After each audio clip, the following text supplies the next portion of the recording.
Good morning students. उम्मीद करता हूँ आप सब लोग खैरियत से होंगे। जैसा कि आप लोगों को पता है कि लॉकडाउन की वजह से आप लोगों का ऑनलाइन क्लासेस का जो है वो इनेकाद किया गया है, तो उस सिलसिले में CTTC के ऑफिशियल चैनल पर आप लोगों को लेक्चर्स रिकॉर्ड होकर मिल जाते हैं।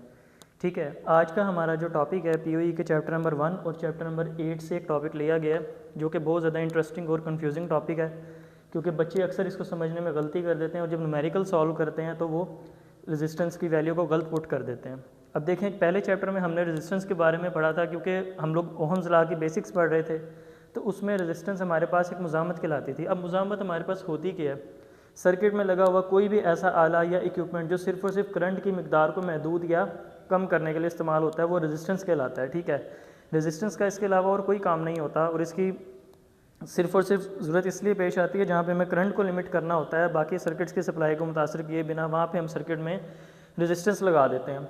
अब बेटा, इसके ऊपर ओहम्स लॉ हमारे पास एप्लीकेबल होता था। ओहम्स लॉ आप सब लोग जानते हैं कि V = IR है। ठीक है, अब ओहम्स लॉ इस पर क्यों एप्लीकेबल होता था? ओहम लॉ की कुछ शराइत हैं, यानी कि कुछ रूल्स हैं। उसके रूल्स ये हैं कि वो प्योर रेजिस्टिव सर्किट्स के ऊपर अप्लाई होता है, DC सर्किट्स के ऊपर। ठीक है, इसके अलावा किसी सर्किट पे अप्लाई नहीं होता। तो हम जब भी ओहम्स लॉ के ज़रिए करंट या रेजिस्टेंस फाइंड करते हैं तो हम I = V/R के ज़रिए करंट फाइंड कर लेते थे। ठीक है, अब बच्चे, अगर तो सर्किट है उसमें रेजिस्टेंस नहीं है, रेजिस्टेंस के अलावा कोई कैपेसिटर लगा हुआ है, कोई इंडक्टर लगा हुआ है, तो उस सूरत में जो सर्किट की रेजिस्टेंस है वो क्या होगी? देखें, अगर तो सर्किट के अंदर एक इंडक्टर लगा हुआ है, इंडक्टर आपको पता क्या होता है? कोई भी कॉयल होता है। कॉयल हमारे पास क्या काम करता है? इलेक्ट्रोमैग्नेटिक इंडक्शन के लिए भी इस्तेमाल होता है। ठीक है, और फेज़ एंगल और फेज़ डिफरेंस को भी चेंज कर देता है। ठीक है, ये इसकी सर्किट डायग्राम है। देखें, एक कॉयल है, उसको सप्लाई दी गई है। ठीक है, अब जाहिर सी बात है, जब कोई कॉयल होगा, कोई भी चीज़ होगी, ठीक है, उसकी कोई ना कोई मुज़ाहमत तो ज़रूर होती है ना। कोई भी चीज़ प्योरली कंडक्टिव तो नहीं है ना गोल्ड के अलावा, तो लिहाजा कॉयल जब किसी भी सर्किट में लगेगा तो उसकी मुज़ाहमत जो है वो रेजिस्टेंस से चेंज होकर रिएक्टेंस पे कन्वर्ट हो जाएगी। ठीक है, जिसको हम X से ज़ाहिर करेंगे। अब चूँकि कॉयल को हम इंडक्टर को हम L से ज़ाहिर करते हैं तो उसकी रिएक्टेंस क्या कहलाएगी?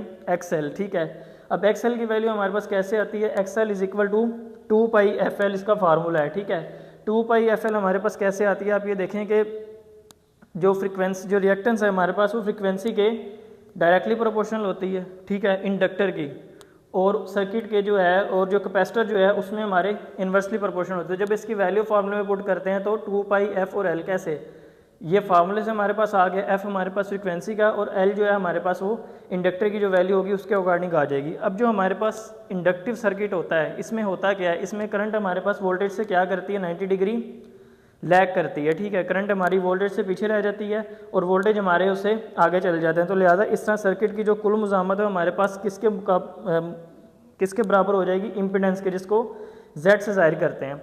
अब आप लोगों ने याद रखना है, अगर तो सर्किट के अंदर जस्ट एक रजिस्टर लगा हो तो उसकी टोटल रेजिस्टेंस RT या R कहलाएगी। ठीक है, जितने भी रजिस्टर लगे होंगे उनको ऐड करते जाएंगे तो ऑटोमेटिकली उनकी रेजिस्टेंस निकल आएगी RT के बराबर। लेकिन अगर सर्किट में कोई एक रजिस्टर के साथ एक इंडक्टर लगा हुआ है या एक कैपेसिटर लगा हुआ है, तो सर्किट की जो रेजिस्टेंस है वो RT से चेंज होकर Z यानी कि इम्पीडेंस पे कन्वर्ट हो जाती है। अब इम्पीडेंस भी हमारे पास एक रेजिस्टेंस ही है। ठीक है, और इंडक्टिव रिएक्टेंस जो है हमारे पास वो भी रेजिस्टेंस का ही नाम है, लेकिन वो चूँकि इंडक्टर लगने की वजह से सर्किट की प्रॉपर्टीज़ चेंज हो जाती है, उसका फेज़ एंगल चेंज हो जाता है, उसका सारे का सारा फिनोमिना चेंज हो जाता है, तो इसलिए हम इसको इम्पीडेंस से ज़ाहिर कर देते हैं।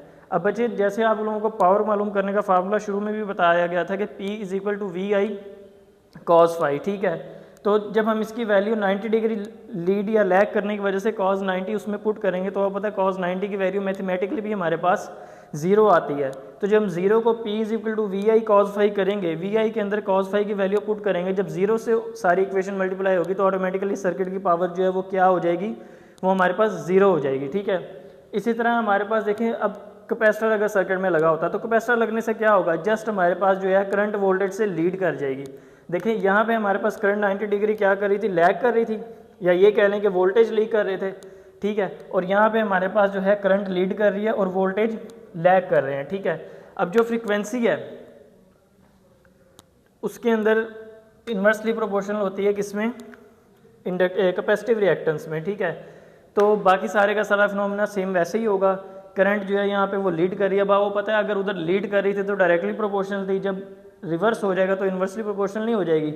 उधर अगर करंट जो है वो लैग कर रही है तो इधर करंट लीड कर रही है, तो जब उधर फ्रीक्वेंसी के डायरेक्टली प्रोपोर्शनल थी तो यहाँ पे लीड करने से इन्वर्सली प्रोपोर्शनल हो जाएगी।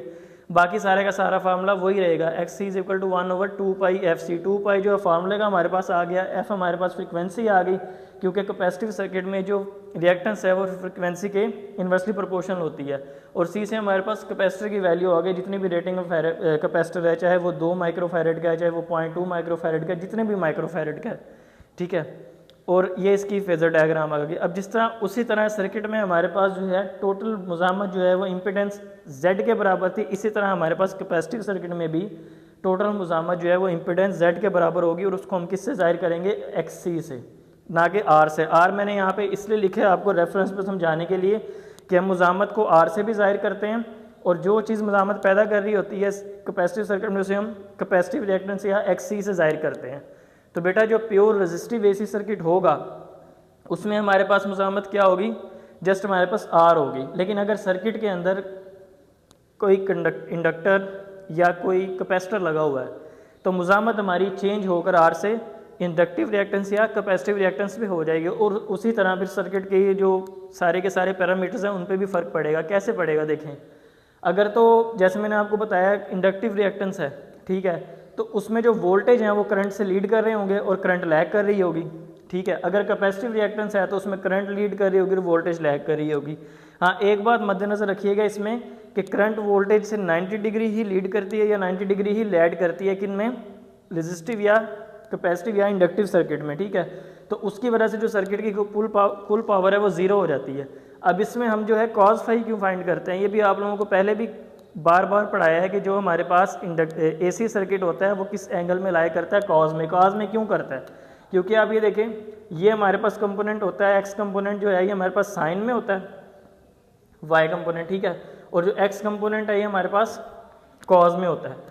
तो चूँकि AC की वेव फॉर्म जो है वो इस तरह ट्रैवल कर रही होती है फेज एंगल के तहत, 0 से 90, 90 से 180 एंड सो ऑन, ठीक है। जबकि DC की जो वेव फॉर्म है हमारे पास स्ट्रेट पाथ में ऐसे ट्रैवल करती है। तो लिहाजा जब भी हम AC की बात करते हैं तो हम एक्स कंपोनेंट या कॉज कंपोनेंट को लेते हैं और उसी में हम वैल्यू पुट करते हैं। तो जब कॉज 90 इज इक्वल टू 0 हो जाएगी तो जब हम पावर फाइंड करेंगे, पावर का फार्मूला जैसे आप लोग जानते हैं, P is equal to VI cos phi, ठीक है। अगर कॉज 90 की वैल्यू पुट करने से हमारे पास इसकी वैल्यू 0 आ रही है तो ऑटोमेटिकली VI भी इससे मल्टीप्लाई होकर क्या हो जाएगा, 0 हो जाएगा। तो टोटल जो पावर है हमारे पास सर्किट की वो 0 हो जाएगी। उम्मीद है आज के टॉपिक की आप लोगों को समझ आ गई होगी। इसमें आपने कंफ्यूज नहीं होना कि मुजामत में, इम्पीडेंस में और इंडक्टिव रिएक्टेंस या कैपेसिटिव रिएक्टेंस में क्या फ़र्क है। ये सिर्फ एक ही चीज़ है, मुजामत ही कहलाती है, लेकिन सर्किट के पैरामीटर्स चेंज होने से इसका नाम चेंज हो जाता है। इसके अलावा अगर आप लोगों ने कोई चीज़ इसमें मुझसे पूछनी हो तो आप अपने ग्रुप में पूछ सकते हैं। Thank you.